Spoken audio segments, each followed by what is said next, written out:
예, 샬롬. 2월 27일 이슬기도 오신 여러분 환영합니다. 우리 잠언 3장 6절 암송하고 시작하겠습니다. 너는 범사의 그를 인정하라. 그리하면 내 길을 지도하시리라. 한 번 더 하겠습니다. 너는 범사의 그를 인정하라. 그리하면 내 길을 지도하시리라. 아멘. 예, 오늘은 우리 신명기 20장부터 24장까지를 통독하게 됩니다. 이 10장은요, 이스라엘이 가나안 전쟁을 앞두고 받은 전쟁 규례입니다. 하나님은 먼저 제사장에게 두려워하지 말라. 하나님이 너희와 함께 하신다고 선포하게 하셨습니다. 그리고 집을 짓고 아직 봉헌하지 못한 자, 포도원을 심고 열매를 먹지 못한 자, 또 약혼하고 결혼하지 못한 자, 두려운 자는 전쟁에서 면제해 주셨어요. 이것은 단순한 군사 전략 그런 정도가 아니라 하나님이 전쟁의 주체이심을 선언하는 거라고 할 수 있습니다. 그래서 이스라엘의 그 승리라는 것은 누가 싸웠기 때문에 왜냐면 병력이 이런 것이 아니라 하나님의 임재에 달려 있었다라고 할 수 있겠습니다. 그리고 21장으로 넘어가 보면은 다양한 생활의 규례들이 담겨 있죠. 범인을 알 수 없는 살인 사건이 발생했을 때 가장 가까운 성읍의 장로들이 암송아지로 속죄 의식을 행하도록 한 것은 이 공동체 전체가 무고한 피해에 대해 책임감을 지님을 가르쳐 주고 있습니다. 포로 여인과의 결혼, 장자 상속권, 폐역한 아들에 대한 규례 등 가정과 사회 질서를 세우는 법들이 이어집니다. 특히 마지막에 나오는 나무에 달린 자는 하나님께 저주를 받은 것이라는 이 규정은 훗날 사도 바울이 그리스도의 십자가 사건을 해석하는 핵심적인 열쇠가 되기도 하죠. 네, 그리고 22장으로 넘어가게 됩니다. 22장을 보시면은 이웃의 또 소나 또 옷을 발견하면 그냥 지나치지 말고 돌려주라라는 명령으로 시작을 하죠.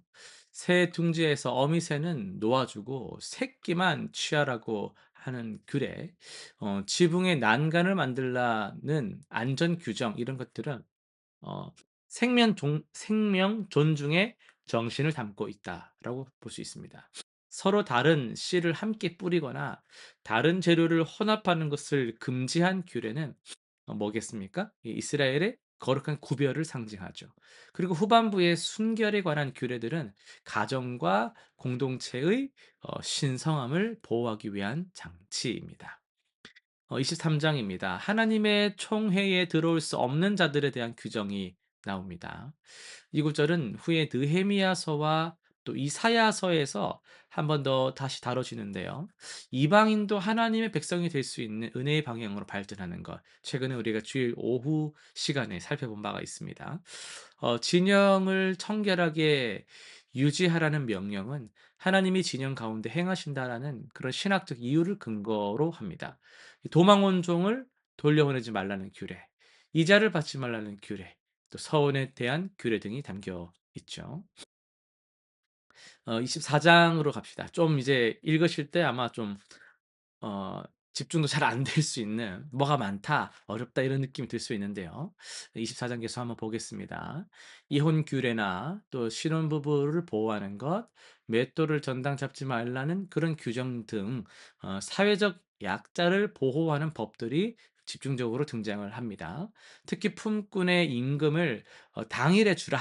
고아와 과부의 것을 억울하게 하지 말라. 추수할 때 남은 이삭은 나그네와 과부와 고아를 위해 남겨두라. 이런 규례들은 이스라엘 공동체가 어떤 성격의 사회가 되어야 하는지를 보여준다라고 할 수 있어요. 이 모든 규례의 근거는 너희도 애굽에서 종이었다라는 기억에 있습니다. 예, 오늘 우리는 신명기 21장 22절과 23절을 중심으로 해서 저주를 짊어지신 분이란 제목으로 말씀을 전하겠습니다. 여러분, 어 좀 삶의 무게가 아 주로 무겁지만 너무 무거울 때 우리는 또 이렇게 묻게 됩니다. '하, 내가 저주받았나?' 뭐 이런 식으로.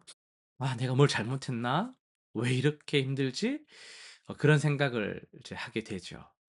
오늘 우리가 다루게 되는 21 장의 끝 두 절에서는요. 그 질문에 대한 가장 깊은 대답이 숨어 있습니다. 모세가 22절 23 절에서 이렇게 선포했죠. "이 사람이 만일 죽을 죄를 범함으로 네가 그를 죽여 나무 위에 달거든 그 시체를 나무 위에 밤새도록 두지 말고 그날에 장사하여 내 하나님 여호와께서 내게 기업으로 주시는 땅을 더럽히지 말라. 나무에 달린 자는 하나님께 저주를 받았음이니라."라고 말씀하고 있습니다. 여러분 이 구절은 이 고대 그 이스라엘에서 극형을 받아 가지고 죽은 자의 시신을 나무에 매달아 가지고 공개적으로 치욕을 드러내는 관습에 관한 법이라고 볼 수 있는데요. 나무에 달린 시신 이것은 단순한 처형 결과가 아니었습니다. 그것은 이 사람은 그 나무에 달린 이 사람은 '하나님께 저주받은 인간이다.'라는 그런 공포, 공개적인 선언과도 같은 거였어요. 그러니까 단순히 그냥 쪽팔림, 수모당함 이런 가문의 수치 이런 차원이 아니라 '하나님 공동체에서 완전히 끊어진 자다. 하늘도 땅도 그를 받아들이지 않는 자다.'라는 표식이 바로 나무에 달리는 거였어요.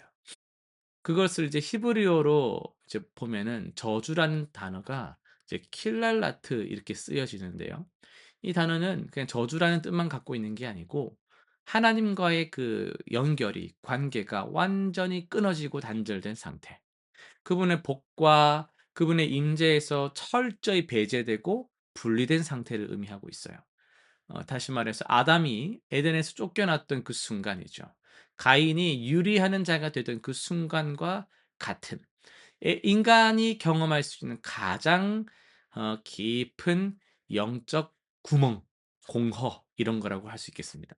그런데 여러분 바울이 인제 어 이 성경을 읽다가 멈춰서게 되는 거예요.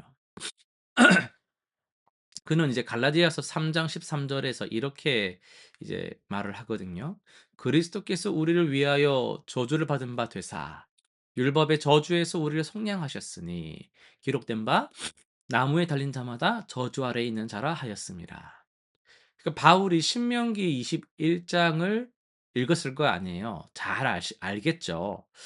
그 신명기 21 장을 읽으면서 골고다를 딱 본 거예요. 예수 그리스도는 로마의 나무 십자가에 달리셨습니다. 유대인들의 눈에도 그리고 이방인들의 눈에도 예수님은 저주받은 자였죠. 하늘에서 버림받고 땅에서 내쫓긴 자처럼 보인 거죠. 그러나 바울은 그 신명기를 읽으면서 그 역설적 진실을 꿰뚫어 보게 됩니다. 물론 은혜가 있겠죠.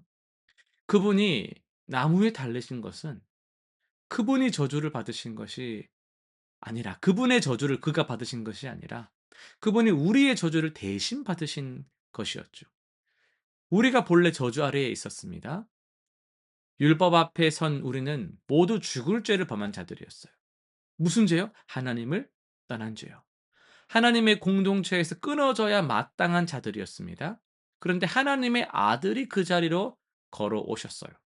저주받은 자의 자리로, 나무에 달린 자의 자리로 스스로 걸어 들어오셨어요. 그분이 아까 말씀드렸던 저주란 단어 킬랄라트 그분이 킬랄라트 저주를 입으심으로 우리가 복이라고 하는 히브리어가 베라카, 바라크, 베라카 이렇게 말하거든요. 우리가 그 베라카 복을 받게 되는 거예요. 그분이 저주를 받으심으로 우리가 복을 받게 된 거죠. 여러분 이것은 등가 교환이 아닙니다. 이건요 어마어마한 하나님의 사랑이고 역사입니다.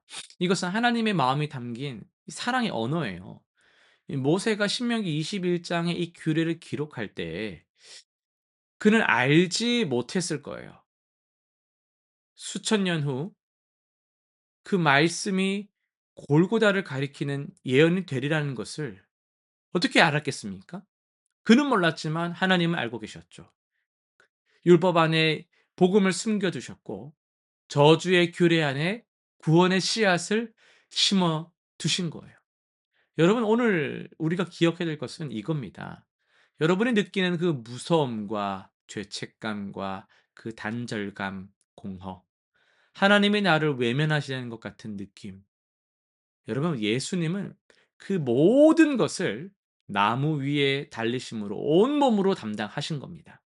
그러므로 그 저주는 더 이상 여러분의 것이 아님을 아시길 바랍니다. 믿으시길 바랍니다. 그리스도 안에 있는 자에게는 결코 정죄함이 없다라고 하나님 말씀을 하셨어요. 저주가 있던 그 자리에 이제는 뭐가 있다라는 걸 아셔야 됩니까? 복이 있습니다.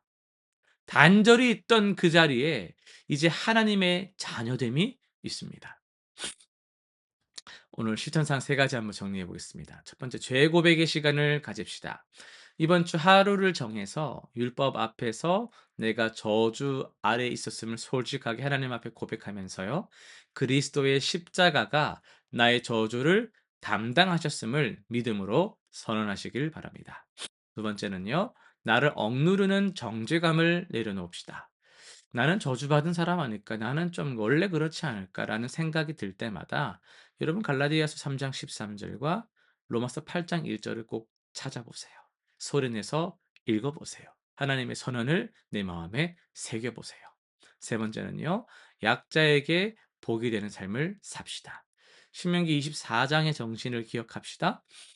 이번 주 나보다 연약한 처지에 있는 이웃 한 사람을 구체적으로 섬길 줄 아는 행동을 실천해 보시기를 바랍니다. 기도하고 마칩니다. 하나님 아버지, 우리는 본래 저주 아래 있던 자들이었습니다. 그러나 주님께서 나무 위에서 우리의 저주를 몸소 담당하셨습니다.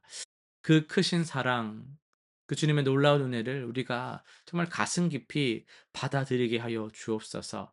이제 정죄가 아닌 정말 그 복된 자리, 그런 은혜 위에 서서 복음의 자유를 누리며 사는 우리 모든 성도님들 되길 하여 주옵소서. 우리의 삶이 그 사랑을 증거하는 열매가 되게 하여 주옵소서. 예수님의 이름으로 기도드립니다. 아멘.